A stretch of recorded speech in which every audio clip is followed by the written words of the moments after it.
Se você quer conhecer 4 small caps que são boas pagadoras de dividendos, confira esse vídeo porque é sobre isso que eu vou falar. Olá, tudo bem? Meu nome é Thiago Prux, eu sou um dos sócios da Capitalizo, que é uma empresa de análise e recomendações de investimentos. E como é tradicional, às segundas vamos falar de small caps. Deixo claro o convite para quem não é inscrito se inscrever no canal, para quem gostar do vídeo, dá um like e compartilhar. E não esqueçam de deixar aqui nos comentários quais as small caps que vocês querem que nós comentemos na semana que vem. Eu lembro que os ativos aqui, 99,9%, são aqueles que mais foram pedidos por vocês. Então hoje vamos falar de small caps, mas vamos falar também sobre boas pagadoras de dividendo, naquele esquema, né, que a gente vai trazer alguns comentários sobre essas empresas, tá? Vamos começar aqui com Metal Leve, que está com yield bem interessante, né, pessoal? Lembrando que o yield correlaciona o preço com a quantidade de dividendos que foi pago pela ação, isso nos últimos 12 meses, e o payout é o quanto a empresa distribuiu de lucro em relação ao que ela teve de lucro. Então são dois indicadores bem interessantes para olhar. Claro que aqui no caso da Metal Leve, a gente tem que lembrar que eles tinham dividendos represados desde a época da pandemia, que foram pagos recentemente. Então aqui no caso esse yield de 10% ele está um pouquinho, entre aspas, inflado. Não que a empresa não tenha condições de manter esse yield, tem condições sim, até porque ela tem um payout, né? Em função da baixa necessidade de investimento, ela tem um payout mais elevado. Mas como a ação subiu bastante do ano passado para cá, especialmente, esse yield hoje, né, ficaria de 5% a 8%, mas levando em conta que é de um setor que tem uma certa volatilidade, que é do metal mecânico, né? E que tem os seus riscos, seria um bom dividendo aqui. Então a Metal Leve é uma boa pagadora de dividendo, sim. Lembrando, né, pessoal, que a Metal Leve ela atua na fabricação e comercialização de componentes a combustão interna e filtros automotivos. Ela faz parte do grupo alemão MAHLE, né, que está em 160 localidades aí de produção, né, gigantesco, está nos 5 continentes, e justamente por isso que eles têm essa baixa necessidade aí de investimento. É uma empresa que atua tanto na parte de peças originais, onde eles fornecem, por exemplo, para montadoras, quanto para a indústria no aftermarket, onde eles fornecem, por exemplo, para o mercado de reposição. A empresa sofreu muito na pandemia, né, porque as receitas despencaram, mas já recuperou aí fortemente os resultados. É uma empresa líder, é uma empresa que tem uma solidez financeira. Essa questão da administração, a gestão e ter o controle do grupo alemão MAHLE ajuda bastante, né? Uma empresa que tem uma situação de caixa tranquila e, como eu falei, o fato dela não ter necessidade de investimento com payout elevado, né? O payout elevado até por essa baixa necessidade, vai fazer com que ela continue sendo uma boa pagadora de dividendos. Temos aqui a Aura, né, pessoal, que passou por maus bocados aí nos últimos trimestres. A Aura é uma empresa que, quando a gente olha a estrutura dela, ela também tem condições de pagar bons dividendos. A Aura é uma mineradora canadense, né, que já quase quebrou lá nos anos 80, ela conseguiu se reestruturar bem, passou a se chamar como Aura ali em 2007, e ela tem o lugar principal onde ela tem ações é na Bolsa de Toronto. Eles têm plano ainda de abrir nos Estados Unidos também, né? E em 2017 entraram os atuais gestores da empresa. Então é uma empresa que vive aí nos últimos anos um novo momento, um momento importante, lembrando que eles têm tanto receita com ouro quanto com cobre. A maior parte, em torno de 80% da receita é ouro, mas o cobre é um mercado que tem bastante potencial nos próximos anos, tá? E o que é interessante da Aura? Primeiro, que ela normalmente opera minas menores, o que é uma vantagem, já que normalmente as mineradoras muito grandes, quando o preço do ouro cai e elas precisam diminuir ou parar um pouco a produção, os custos fixos não caem na velocidade da receita. Então a receita despenca e o custo fixo fica mais alto, que não é o caso aqui da Aura, que por ser uma mineradora menor, ela consegue equilibrar isso de uma forma mais interessante.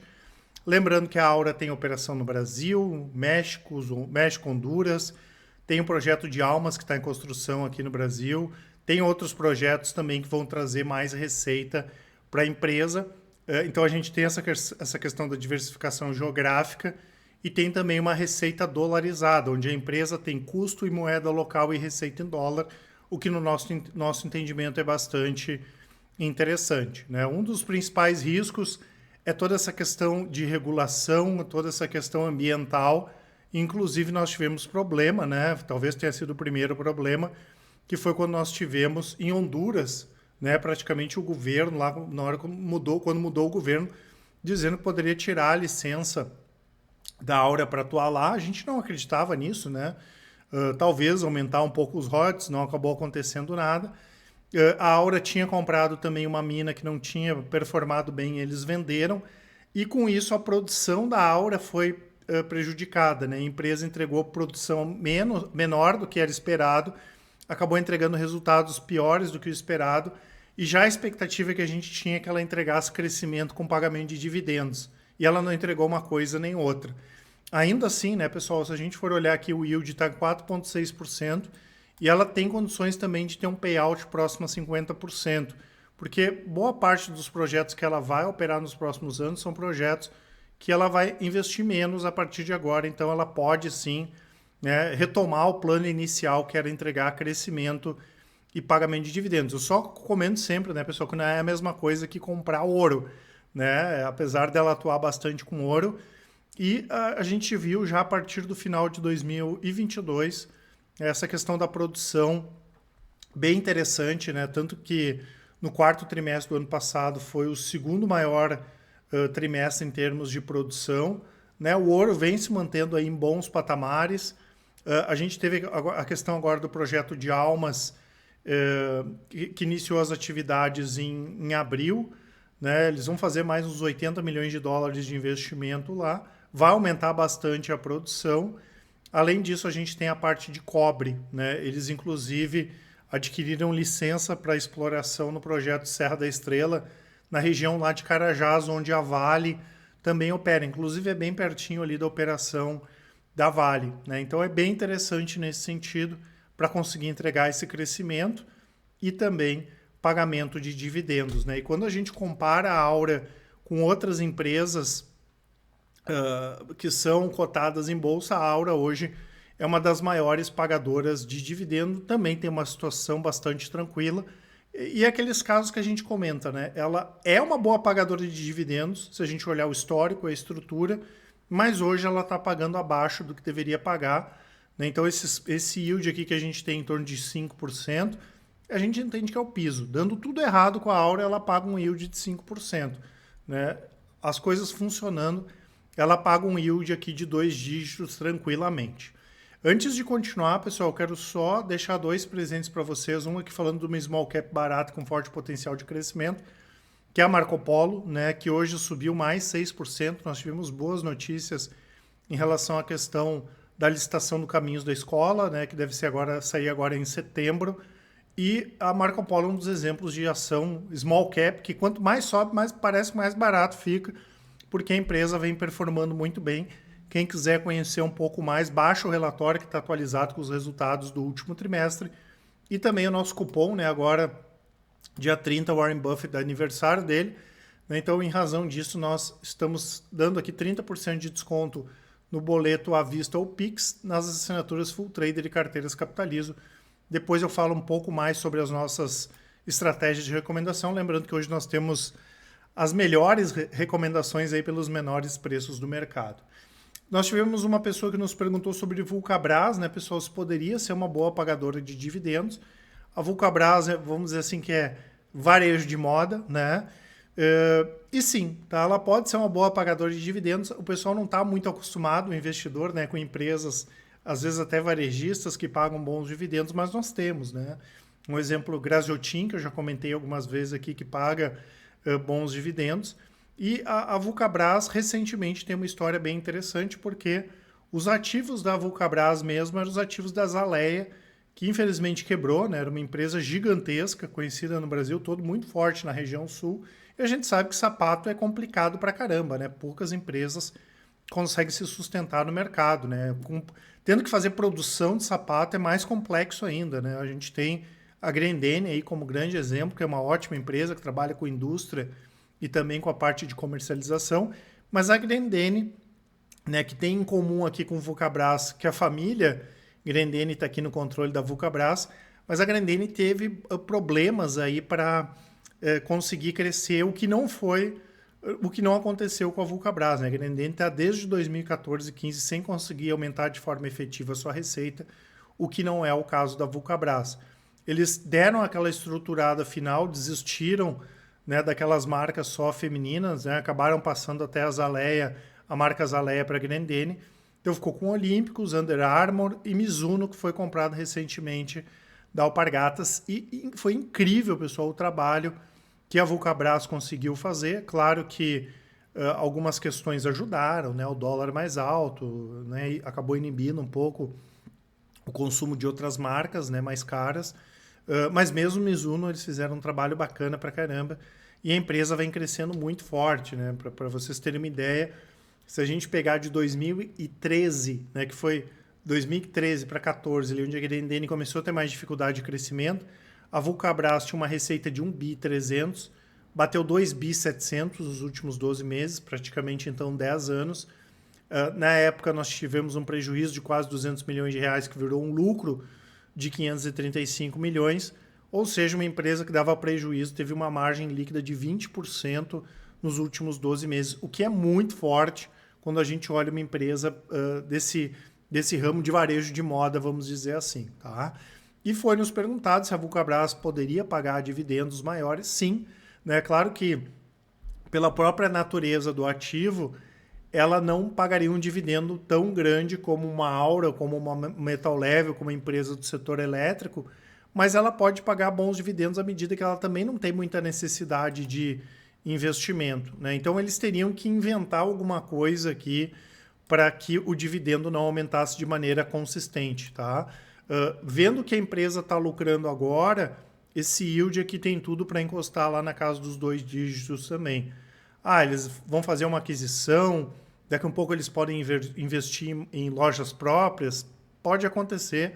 No nosso entendimento, talvez hoje não seria um bom momento de fazer isso, mas sim de aumentar a distribuição de dividendos. Se eles mantiverem a estrutura que está hoje, pensando em crescimento orgânico, talvez até hoje adquirindo outras marcas, mas sem essa questão de lojas próprias, que daí já é um outro tipo de negócio e já traz um risco maior aqui no nosso entendimento, com certeza eles pagariam um yield considerando o lucro atual ou a manutenção do lucro atual próximo a 2 dígitos, né? Então, mesmo não sendo característica do setor de varejo, nós podemos ter sim uma boa pagadora de dividendos aqui a Alpargatas. A Vulcabras.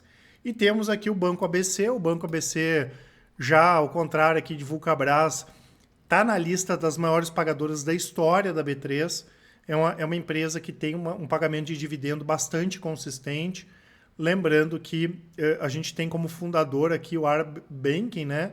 E o Grupo Roberto Marinho. Depois eles compraram do Grupo Roberto Marinho e ficou só eles lá, né, como os donos, né? Lembrando que o Arb Banking tem sede no Bahrein, né? Muita gente não gosta muito, porque o ABC é um dos poucos bancos brasileiros que tem controle internacional com autonomia local, mas nunca deu problema. O controlador nunca faltou para o Banco ABC aqui.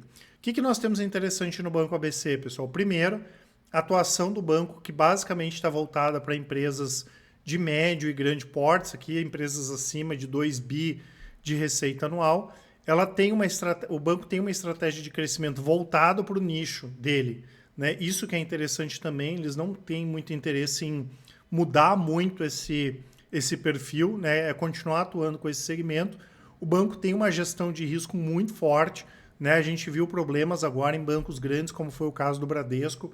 Isso não acontece aqui no caso do ABC. Então o banco é muito sólido, ele tem índice de Basileia adequado, tem o índice de mobilização muito baixo, já que a estrutura do banco é muito enxuta, bem diferente dos grandes bancos.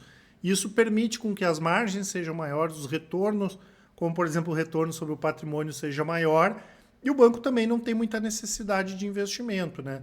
Isso que eles acabaram sofrendo um pouco do ano retrasado para cá, porque depois da crise diminuiu um pouco os IPOs, né? O mercado de capitais está um pouco mais lento, isso prejudicou um pouco os resultados. Ainda assim, está pagando um yield aí de quase 10% e um payout que pode ficar na casa de 50%, ou seja, distribuir em torno de 50% do lucro, e isso vai permitir com que o Banco ABC continue na lista dos maiores e melhores pagadores de dividendos aqui da B3, tá certo, pessoal? Lembrando que eu vou deixar para vocês aqui o nosso site, temos as nossas assinaturas para quem quiser conhecer, e os resultados, né, pessoal, tanto das nossas estratégias de médio e curto prazos, que estão aqui embaixo, que com 10 minutos por dia vocês conseguem acompanhar, quanto das carteiras de longo prazo, que com 10 minutos por mês vocês conseguem acompanhar. Quer dar uma olhadinha lá na nossa carteira de micro e small caps? Tem um outro vídeo explicativo lá, tem os resultados históricos, né? Tem tudo bem explicado. E eu lembro sempre, né, pessoal, a Capitalizo tem as melhores recomendações do mercado, vocês podem comparar com outras casas de análise, com gestoras, enfim, tudo isso é feito de maneira independente, transparente, com resultados comprovados e o melhor atendimento do mercado. Querem entrar em contato com a gente, podem mandar um e-mail para contato@capitalizo.com.br. Quem preferir, pode nos chamar no WhatsApp, ou deixe um áudio ou uma mensagem que com certeza o pessoal do atendimento vai auxiliar vocês, tá certo? Um grande abraço e ótimos investimentos. Até mais!